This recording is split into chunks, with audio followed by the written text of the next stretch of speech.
Hello friend, स्वागत है आप सभी का अपने चैनल लास्ट क्लास में। अगर आप लोग कक्षा 10वीं की तैयारी कर रहे हैं और आप लोगों को बोर्ड एग्जाम देना है तो आज हम साइंस का टेस्ट लेके आए हैं। इस टेस्ट में टोटल 20 ऑब्जेक्टिव क्वेश्चन है जो आपके बोर्ड एग्जाम के लिए बहुत ही ज्यादा महत्वपूर्ण है। इसमें से बहुत सारे प्रश्न आएंगे भी और इस टेस्ट को अगर आप लोग दीजिएगा तो आपको पता चलेगा कि आपकी तैयारी कितनी हुई है और कितनी अभी बाकी है। तो ये टेस्ट आपके लिए बहुत ही ज्यादा महत्वपूर्ण है। तो इस टेस्ट को आप लोग शुरू से लेकर अंत तक देखिएगा और इसे सॉल्व करने का कोशिश करिएगा। और आप लोगों को यह भी देखना है, इस टेस्ट में 20 ऑब्जेक्टिव क्वेश्चन है तो आपको यह देखना है कि 20 में से मेरा कितना सही हुआ। अगर 20 में से अगर आपका 15 सही हो जाता है तो आपकी तैयारी बहुत ही अच्छी चल रही है। अगर 15 से अगर आपका नीचे सही होता है तो अभी आपको और ज्यादा मेहनत करने की जरूरत है। तो इस टेस्ट से आपको बहुत सारी बातों का पता चलने वाला है।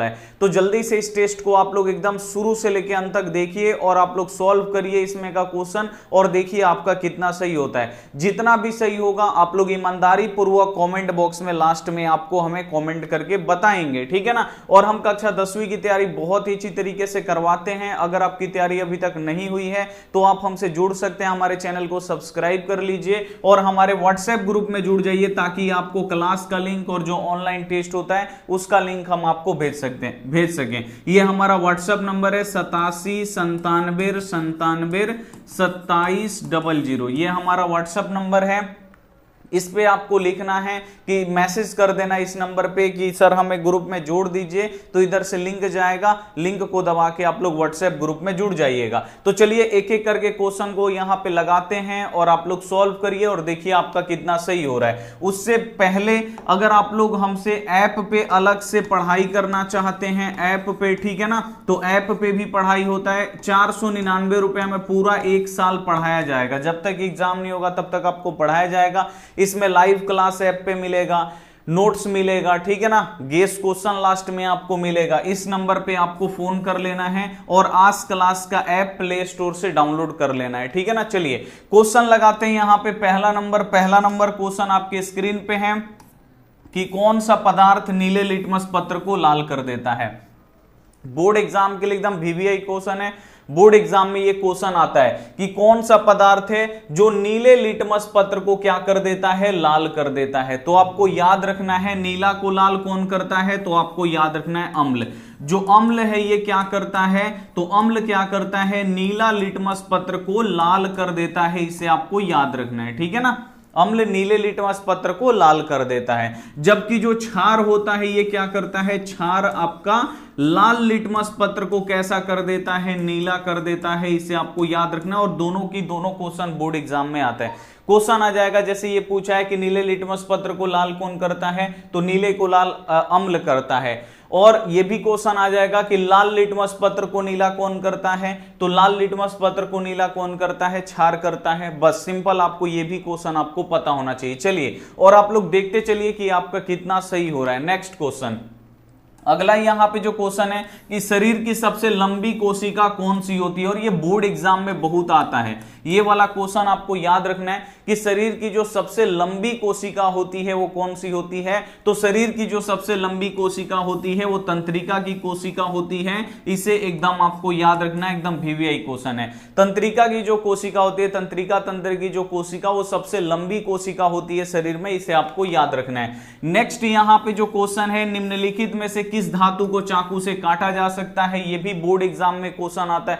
सभी एकदम वीवीआई क्वेश्चन है, ये सब क्वेश्चन आपको याद होना चाहिए, ठीक है। ये भी एकदम वीवीआई क्वेश्चन है। निम्नलिखित में से किस धातु को हम चाकू से काट सकते हैं, तो इसके लिए एक ट्रिक होता है नकली। आपको याद रखना है नकली। तो नकली यहां पे क्या है, Na का मतलब सोडियम, K का मतलब पोटेशियम, Li का मतलब लिथियम। यानी ये 3 धातु हैं जिसे हम चाकू से काट सकते हैं। अब कुछ बच्चे बोलेंगे आलू को भी चाकू से काट सकते हैं, तो आलू धातु नहीं है, आलू क्या है, सब्जी है। तो यहां पे सब्जी नहीं पूछा गया है, यहां पे आपसे धातु पूछा गया है। तो कौन सा धातु यहां पे, तो आपको याद रखना है सोडियम। सोडियम को हम क्या कर सकते हैं, चाकू से काट सकते हैं। इसे आपको यहां पे याद रखना है और सोडियम का संकेत Na होता है। ये तीनों धातु को हम लोग चाकू से काट सकते हैं। सोडियम, K का मतलब पोटेशियम, Li का मतलब लिथियम, इसे हम लोग काट सकते हैं। नेक्स्ट, पीएच स्केल पर कितनी संख्याएं अंकित होती हैं, तो आपको याद रखना है कि अगर ये पीएच स्केल है तो पीएच स्केल पर कितनी संख्या अंकित होती हैं, 0 से लेकर 14 तक की संख्या अंकित होती हैं और बीच में होता है 7।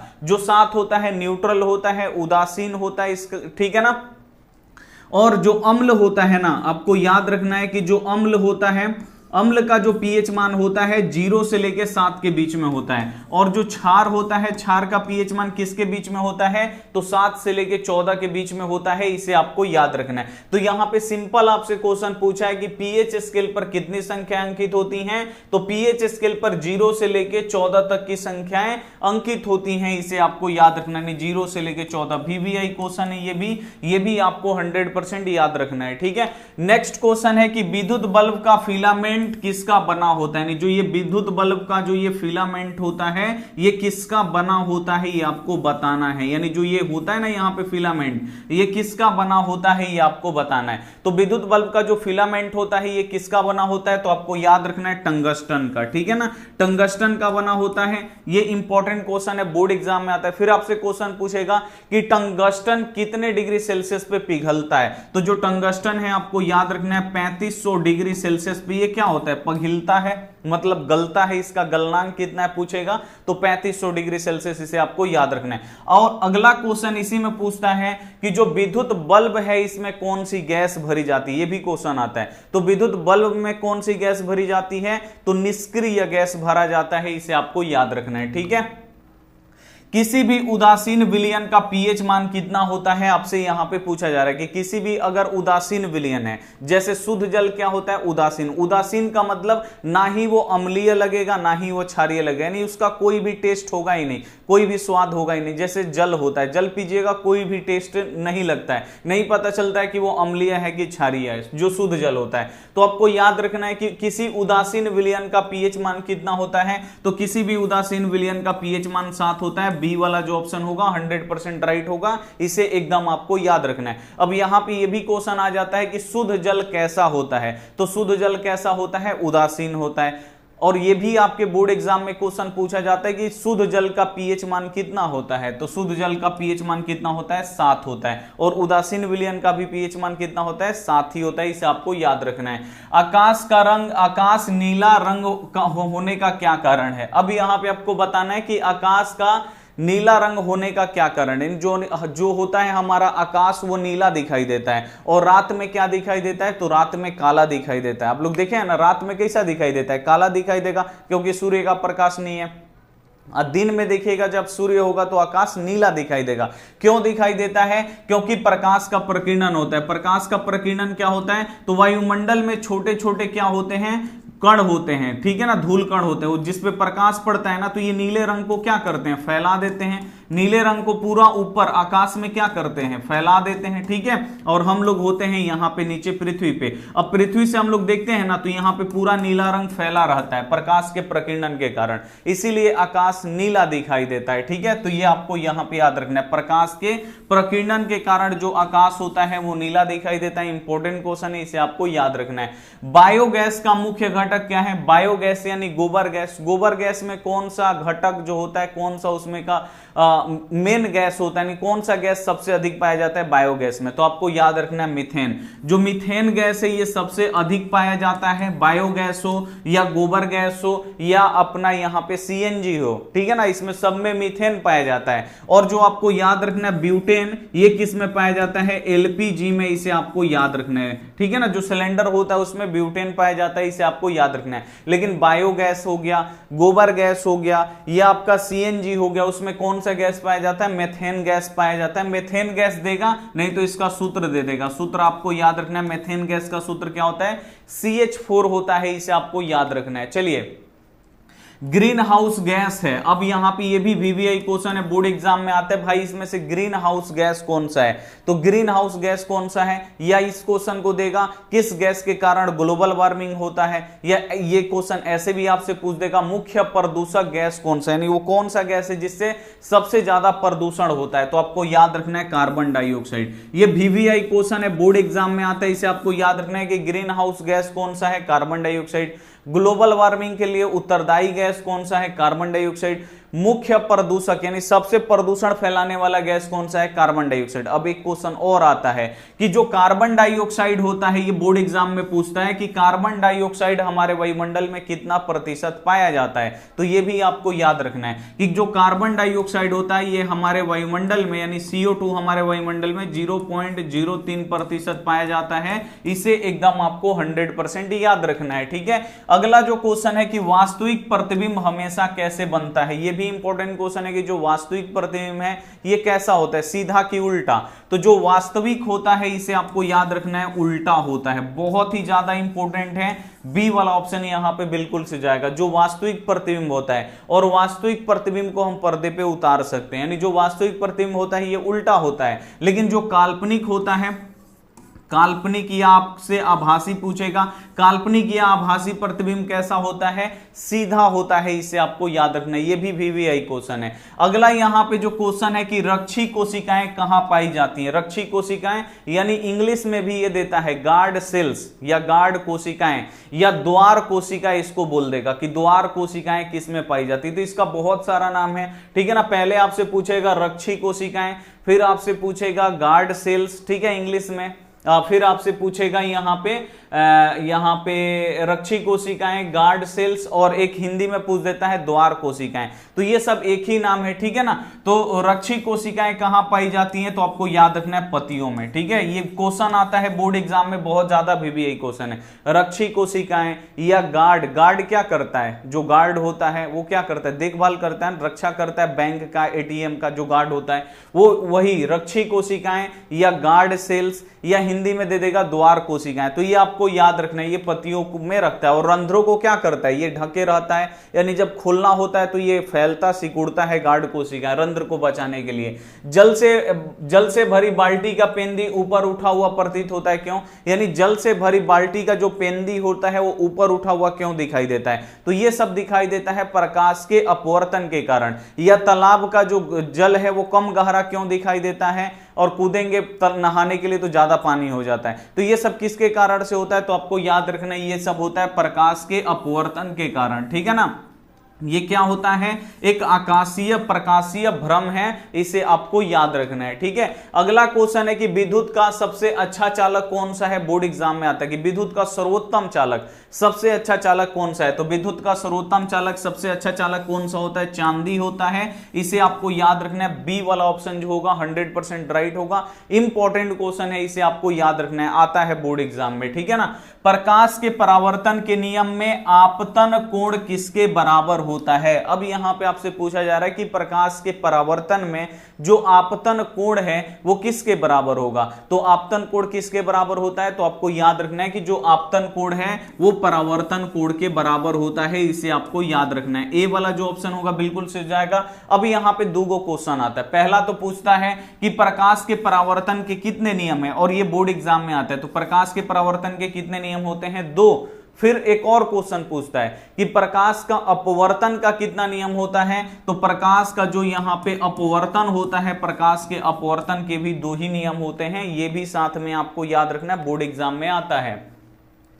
अगला यहां पे जो क्वेश्चन है कि लार में कौन सा एंजाइम पाया जाता है, ये भी हम आपको पढ़ाएं काफी अच्छी तरीके से, ठीक है ना, कि जो लार होता है हमारे मुंह में, ठीक है ना, लार में कौन सा एंजाइम पाया जाता है। और देखिए टेस्ट ज्यादा क्वेश्चन नहीं है, 20 क्वेश्चन है, शुरू से लेके आप लोग अंत तक देखिए और लास्ट में देखिए कि आपका कितना सही हो रहा है। आपको पता चल जाएगा कि आपकी तैयारी कितनी हुई है, कितनी बाकी है। उसके बाद आप लोग ना मेहनत करना बाबू सीखिए। मेहनत नहीं करिएगा, नहीं पढ़िएगा बाबू, दिक्कत होगा, ठीक है ना। तो मेहनत करना सीखिए, अभी आपको पता चल जाएगा कि आप लोग कितना पढ़ रहे हैं, ठीक है ना। तो लार में कौन सा एंजाइम पाया जाता है, तो जो लार होता है इसमें टाइलिन नामक एंजाइम पाया जाता है, इसे आपको याद रखना है, बोर्ड एग्जाम में आता है कि लार में कौन सा एंजाइम पाया जाता है, टाइलिन। फिर आपसे यहां पे क्वेश्चन पूछेगा कि जो हमारा मुंह है इसमें कितनी जोड़ी लार ग्रंथियां पाई जाती है, ये भी बोर्ड एग्जाम में बहुत आता है। तो आपको याद रखना है हमारे मुंह में कितनी जोड़ी लार ग्रंथियां पाई जाती हैं, तो आपको याद रखना है 3 जोड़ी। 3 जोड़ी यानी 6 को लार ग्रंथियां पाई जाती है, इसे आपको याद रखना है। 3 जोड़ी लार ग्रंथियां यानी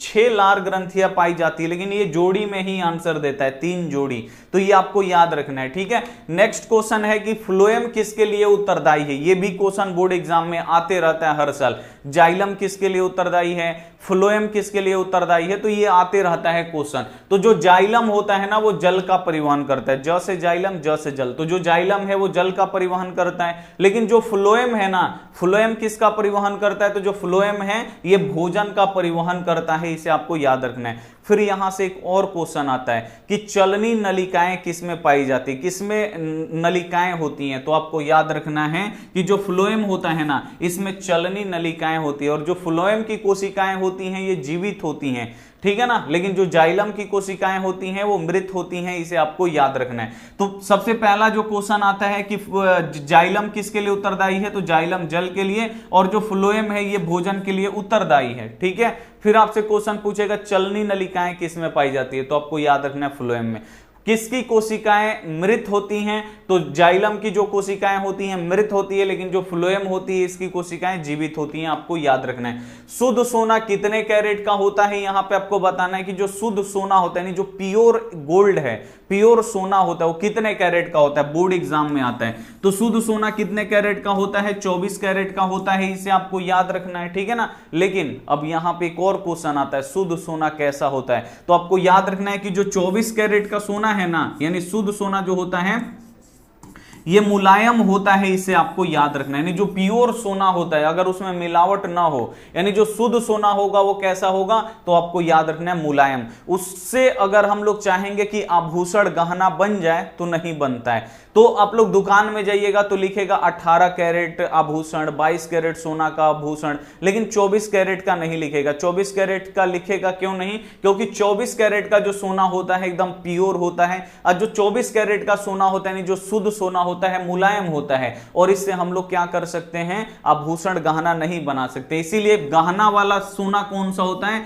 तो आपको 22 कैरेट, ये बोर्ड एग्जाम में आता है, ये बोर्ड एग्जाम में पूछा भी गया है कि आभूषण वाला सोना कितने कैरेट का होता है, गहना बनाने वाला सोना कितने कैरेट का होता है, 22 कैरेट का, ठीक है। अब प्लस इसमें 2 कैरेट मिलाते हैं क्या, तो यहां पे देखिए तांबा या चांदी इसमें हम लोग मिलाते, तांबा या यहां पे चांदी इसमें हम लोग क्या करेंगे, तांबा या यहां पे चांदी इसमें हम लोग यहां पे मिलाते हैं। देखिए 22 कैरेट, इसको देखिए सोना जो 24 कैरेट का है तो मुलायम है, इसमें क्या करना पड़ेगा, 22 कैरेट हम लोग क्या करेंगे, 24 कैरेट में से 22 कैरेट हम लोग सोना ले लिए, और 2 कैरेट उसमें तांबा मिला दीजिए, या उसमें क्या कर दीजिए, चांदी मिला दीजिए। जब 2 कैरेट उसमें तांबा या चांदी मिलाएंगे ना, तो वो क्या होता है, कठोर हो जाता है, एकदम मजबूत। उसके बाद हम लोग आभूषण यानी गहना बनाते हैं। तो क्वेश्चन आएगा कि शुद्ध सोना कितने कैरेट का होता है, 24 कैरेट का। जो शुद्ध सोना होता है वो कैसा होता है, तो शुद्ध सोना एकदम मुलायम होता है, ठीक है, आपको याद रखना है। फिर क्वेश्चन आएगा कि आभूषण बनाने वाला सोना कितने कैरेट का होता है,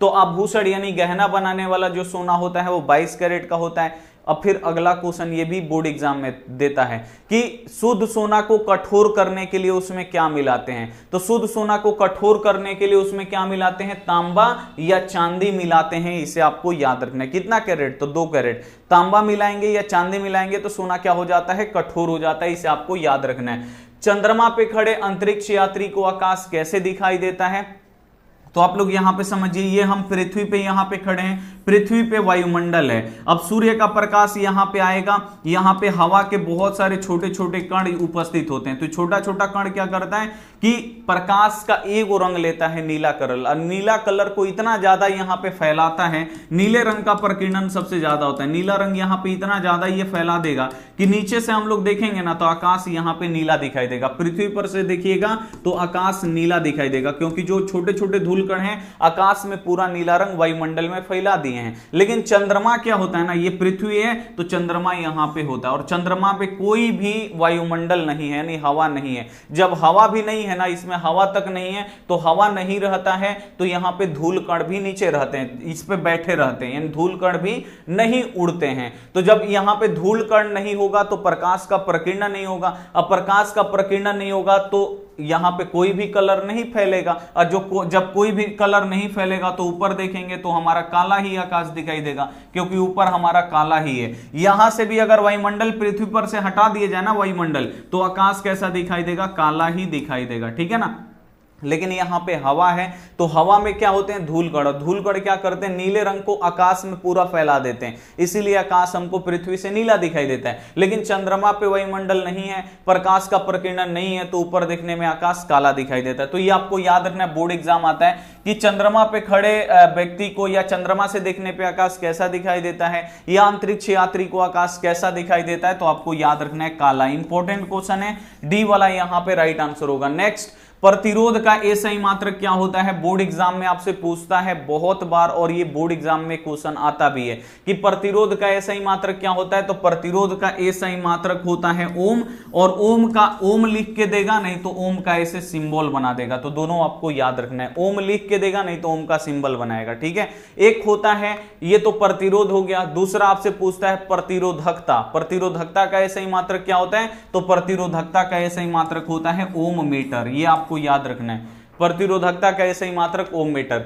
अंतिम क्वेश्चन देखिए, निम्नलिखित में से कौन उत्पादक है? यहां पे आपको बताना है कि इसमें से कौन बाबू उत्पादक है। तो आपको याद रखना है कि जो घास होता है ये उत्पादक होता है, क्योंकि घास जो हरे पेड़ पौधे होते हैं इसे उत्पादक क्यों बोलते हैं? क्योंकि अपना भोजन स्वयं बना लेता है, ठीक है ना। तो जो घास है बाबू ये उत्पादक होते हैं, इसे एकदम आपको 100% यहां पे याद रखना है, बहुत ज्यादा इंपॉर्टेंट है। अब आप लोग यहां पे 20 क्वेश्चन सॉल्व कर चुके हैं। अब एक बार आप कमेंट करके बता दीजिए हमें कि आपका 20 प्रश्नों में से कितना सही हुआ। आप लोग कमेंट करके जरूर बताइएगा, हम आपके कमेंट को देखेंगे और लाइक भी करेंगे, ठीक है ना। तो जल्दी जल्दी आप लोग कमेंट करके बता दीजिए। अब हम आपसे मिलते हैं अगली क्लास में, तब तक अपना ध्यान रखिए, मन लगा के पढ़ाई करिए। Take care and bye. और हमारे व्हाट्सएप ग्रुप में जरूर जुड़िए, और ऐप पे अगर आपको पढ़ाई करना है, नोट्स लेना है, ठीक है ना, सभी विषयों का, तो आज क्लास का ऐप डाउनलोड कर लीजिए, उसमें 499 पेमेंट कर लीजिए। 499 में जब तक आपका परीक्षा नहीं होगा तब तक एक ही पैसा में आपको पढ़ाते रहेंगे, ठीक है ना। तो मिलते हैं हम आपसे अगली क्लास में, तब तक अपना ध्यान रखिए, मन लगा के पढ़ाई करिए। Take care and bye.